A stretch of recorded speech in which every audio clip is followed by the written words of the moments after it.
And I want to say thank you also again for 97X. You have now played 2 festivals for us. I'm just glad that we could kind of be a part of your story and continue to be so. Thank you all for being Thank you. That's very sweet. Thank you.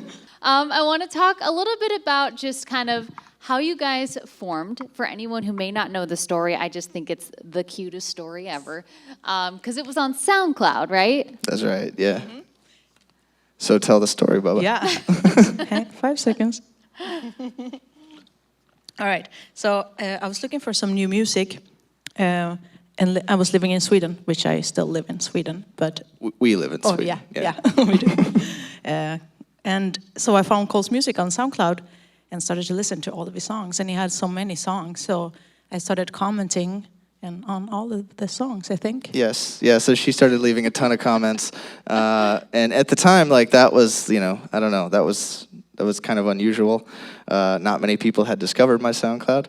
And so I saw all these comments, and they were very thoughtful, and I was like, oh my gosh, she really seems to get it. So I clicked on her profile, and I was like completely blown away by her music, totally fell in love with it.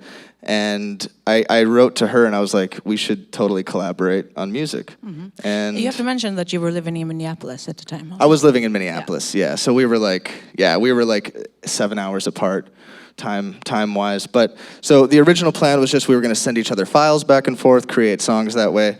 And then as we started like typing messages to each other, I think it was within like 2 weeks that we sort of like, it took a romantic turn in a weird way. So like the letters, it was kind of funny because they gradually got longer. And then there was this weird like unspoken thing where like every time we responded, it had to be longer than the other person's was the time before. The funny thing in that is that you're obviously from America, and for me, I had to sit there and Google Translate, like, did I misspell this? And like back and forth. These fair. long letters took me like 2 days to write. No. Yeah. So it was kind of interesting, and at a certain point, I think it was maybe actually around that 2.5 week mark, Espresso was like, we should talk on the phone. So I was super nervous, really scared, because I was like, she likes my voice when I sing, but what if I sound like an idiot talking? And I'm still kind of convinced I do, but whatever. And so I like really nervously got on the phone with her, and then afterwards I was like, oh my God, I think I really met the one, you know? And it was literally, I don't want to be cheesy, but it was really literally one of those like where you want to go to the roof and like yell it out kind of things. I think I did yell something out my window, but and then literally the same night she was like, okay, now we have to Skype. And I was like, oh God, now she's gonna think I look weird and all this. But then we Skyped for 5 months, and she eventually flew to Minnesota and met him. Yeah. And here we are. And the rest is kind of history, yeah. That's amazing. You should go back and read some of those letters now. Oh, yeah, we do that sometimes. Every once in a while she pulls one up, and it's I cannot read it. It's so cringy, it's so bad. It's so cute.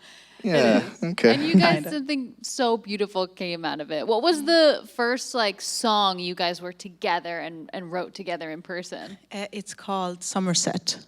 So it's an old. Yeah, it was actually, it's kind of self-explanatory, but that first summer in Minnesota, it like we kept trying to write songs, and it was really hard because we were kind of shy and embarrassed about like, we didn't want to like be bad in front of each other. Because normally we just heard each other's like finished products, so you don't want to sound pitchy and weird and dumb, and then it was really hard. But then literally, I think I'm saying literally a lot. The last week in Minnesota, we finally finished a song, and it was called Somerset, and it described our whole first summer together. So. Oh, that's so cool. Yeah, it's funny. Like normally when you're dating somebody, you're embarrassed to like order the wrong thing or like, am I eating weird? But you're like playing music for each other. That's a whole nother added pressure. That's true. That's true. Weird, yeah. And now here you are. You released an EP and you have another album coming, right? Like yeah. Very soon. I think probably January. Okay. Yeah. And is there anything really more special about this one, kind of where you are now than what you've done previously? I think every time you make an album, you feel like this one is more special than the other one. It's like, yeah, it's been a while since we put out that many songs at once, and a lot has happened since then. And I think this new release really is going to, for us, it'll be like a diary of the last 2 years.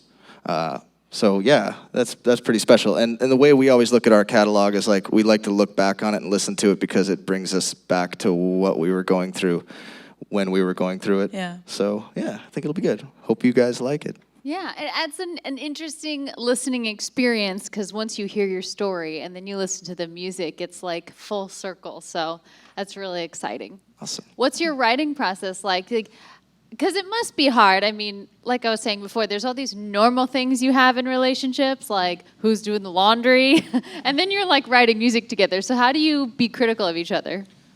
Well, Well, our process always varies. So it's sometimes I'll start a song, sometimes Espresso will start a song, and I think that fuzz is throwing me off a little bit. I know. I don't know. But it's the way it is. It's the way it is. Logistics. yeah, like it can happen anytime. You know, we don't really have a process. Like And I always also say that I wish we had a process Yeah. because that would make things a lot easier. And we hang out so much with each other, so it can be when I'm cooking something, because Cole does the laundry and I cook. Yeah, it can be like when I'm cooking and you come with a guitar and we're like, oh, let's write this song. And it can be anywhere, you know? Yeah. So, yeah. Yeah, but the good thing is, like, no matter how we do it, it always, like, before it's finished, it always goes through, like, the grinder of the two of us being like, no, that's not good enough. That's a cool idea. And so even though we disagree, usually we like the finished product better than if either one of us had, like, gotten our way. Yeah. So, yeah, I think it's good. What would you say your biggest difference is in the type of music you write? We have our differences. I mean, Cole wants to add a lot of stuff, and I want to take away a lot of stuff. Yeah. So she's like got a very strong sense of minimalism, and less is more, and I believe more is more. So that's yeah. Somewhere that's in pretty the much middle it. there, you got a really great sweet spot going on. Yeah. I want to talk for a second about how some of us first came to know you, which was You're Somebody Else. What was the moment like when that you really started to realize that song was becoming something really big? Oh, wow. I think it was when we first heard like a full room sing along, because up to that point, most places that we played, people were like, "Who are these guys?" And then even afterwards, they were like, "Yeah, that was cool, but who are these guys?" And then that was the first time we were like, "Oh, these people knew who we were before we got here. That's pretty cool." Yeah. I think that was it. Actually, yeah. Or the first time we heard it on radio. On the Yeah. radio? First time we heard it on the radio, incidentally, we were like so excited that we put up the Insta story, but it was muted. And it didn't say it on this. It just said the name of the station. And then we like looked back at it and we were like, "Oh my God, Oh, no. people don't even know if we're telling the truth. It's ridiculous." Yeah. Well, that's awesome. Well, we can't wait for the new album. We love Missing Home. Thank you. Which is, is that something you guys regularly struggle with? Because you're both from, like you said, worlds apart, and now you're on the road touring all these new places together. Is that something you regularly feel and struggle with? I think anybody going away from home, it doesn't matter what you do, you kind of miss your home. Like, you just want to hang out with your friends and like eat your mom's pancakes, I don't know, like stuff like that, you know.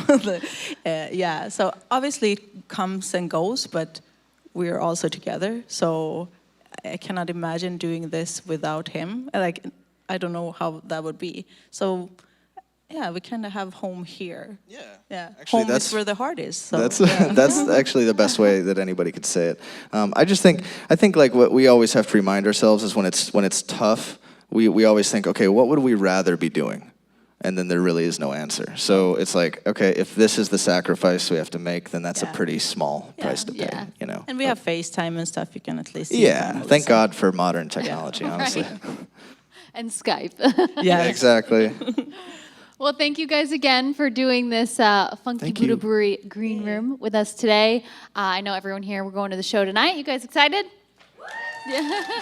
Us too. But thank you so much again. Thank Flora you. Cash, everyone. Thank you guys. Thank you for having us. Thank you. Guys.